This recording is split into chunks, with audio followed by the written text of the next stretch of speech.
அஸ்ஸலாமு அலைக்கும். நெகிழ்வூட்டும் அறிவுரை தொடர் 782. புகாரியில் 6054வது ஹதீஸ். இதை ஆயிஷா ரதியல்லாஹு அன்ஹா அவர்கள் அறிவிக்கிறார்கள். ஒரு மனிதர் எங்கள் வீட்டுக்கு வருவதற்கு அல்லாஹ்வின் தூதர் அவர்களிடத்தில் அனுமதி கேட்டார்.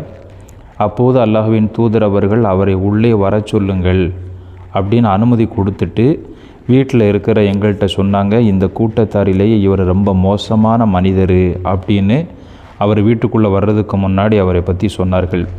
வீட்டுக்கு உள்ளே அவர் வந்தபோது எல்லாரிடத்திலும் பேசுவது போல அவரிடத்திலும் கனிவாக நபி அவர்கள் பேசினார்கள். அவர் பேசிவிட்டு எழுந்து சென்றதும், நபியின் மனைவியாக நான், அல்லாஹ்வின் தூதரே, நீங்கள் அவரை கண்டதும் ஒன்று சொன்னீர்கள், பிறகு அவரிடத்தில் கனிவாக பேசினீர்களே அப்படின்னு கேட்டேன். அப்போ அவங்க சொன்னாங்க, ஆயிஷா, மக்கள் எவரது அருவருப்பான பேச்சுக்களில் இருந்து தங்களை தற்காத்து கொள்ள அவரை விட்டு ஒதுங்குகிறார்களோ அவரே மக்களில் தீயவர்.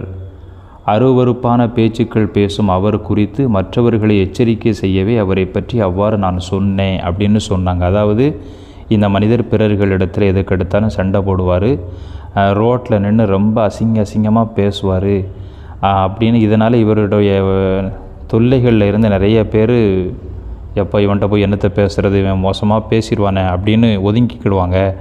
அதனால் அதை இந்த மாதிரியான நபர்கள் சிலர்கள் இருப்பார்கள்.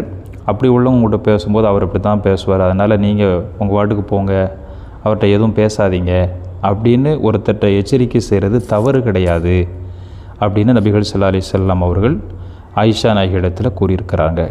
அஸ்ஸலாமு அலைக்கும்.